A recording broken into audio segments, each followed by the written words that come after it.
Ok, við skulum skoða hérna dæmi 3 og 4 á dæmiblaði 13.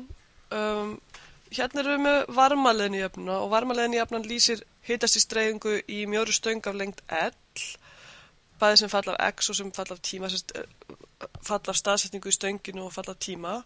Og hér okkur gefin 2 jaðarskilyrði akkurat í staðsetningu x eftir 0 og x eftir L.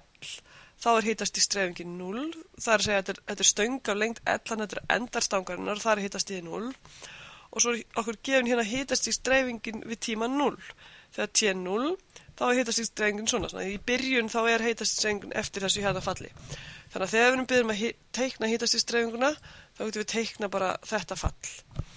Og við vorum búin að leiða út formúlu fyrir hvernig lausnin akkurat í þessu tilfelli. Þegar jaðarskilyrðin og byrjunarskilyrðin akkurat svona, eða byrjunarskilyrðið akkurat svona. Sér hér bara með fyrsta afleiðina með tilfelli t, þannig að við þurfum bara eitt byrjunarskilyrði. Aftur myndum við aðra afleiðina með tilfelli x, þannig að við þurfum 2 jaðarskilyrði. Og við erum búin að leiða út hvernig formúla þannig að við bara flettum því upp. Lausnin akkurat svona með stuðlunum dn, þar sem dn eru þessir hérna stuðlar. Og svo reiknum við út stuðlun og þá erum við komið með akkurat lausnina.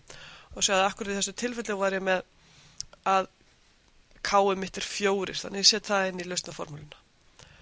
Og svo teiknum við hitastigstreyfinguna og við fengið Wolfram til að hjálpa okkur.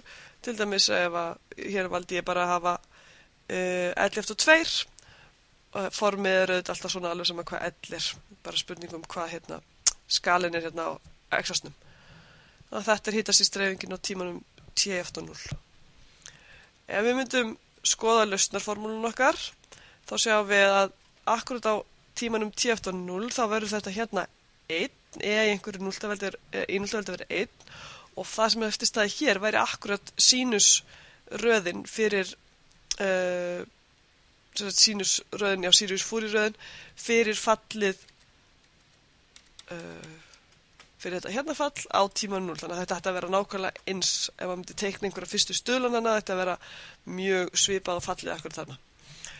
Nú, í næsta dæmi erum við ekki beðin að leysa jöfnunar, við erum bara tilgreina hvað jöfnunar ræða, þú veist hvað jöfnar þetta hér og hvað þessi skilyrði hérna merkja. Og hér ég aftur með varmaleiðnijöfnu, þannig að þetta að lýsa hitastigstreyfingunni í mjórri stöng á lengd L. Hér fæ ég svo gefið jaðarskilin du dx í 0,t og du dx í pi,t báðir 0. Sem sagt breytingin í hitanum 0.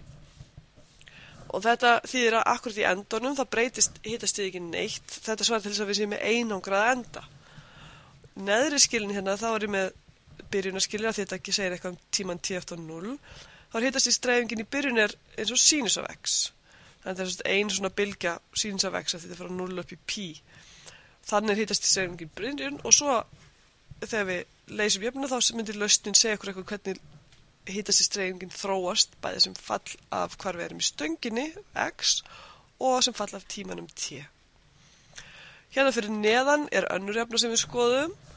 Þetta bylgjujafnan og þetta lýsir bylgjum í streng af lengd L og þetta hér erum við annars stigs tímaafleiðun og annars stigs staðsetningarafleiðuna þannig að við þurfum 4 upp á svo jaðarskilyrði allt í allt og hérna ég með jaðarskilyrðin fyrst akkurat í 0 og í 4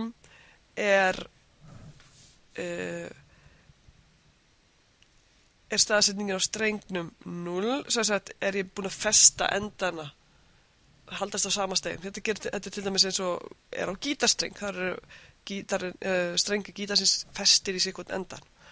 Og hér strengurinn minn 4 að lengd af einhverjus konar einingu. Svo mér gefin uppaskilur uppslan af x,0 sem sagt tímanum 0 tvisvarsinnum sínus af pt. Þannig að þetta gefur mér einhvern veginn hvernig staðsetningin í byrjun.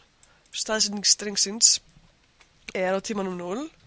Og svo ég með afleiðan af uppslan með til t og uppslan staðsetninguna, afleiðing hraði og þetta þá upp á hraðin.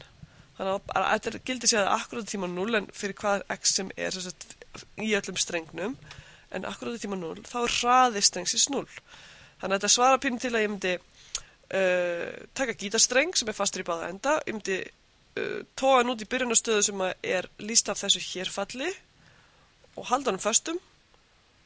og svo sleppi ég og þá lýsir í lausnin á þessu jöfnu með þessum skilyrðum hvernig staðsetningin þróast sem fall af tíma allstaðar í strengnum.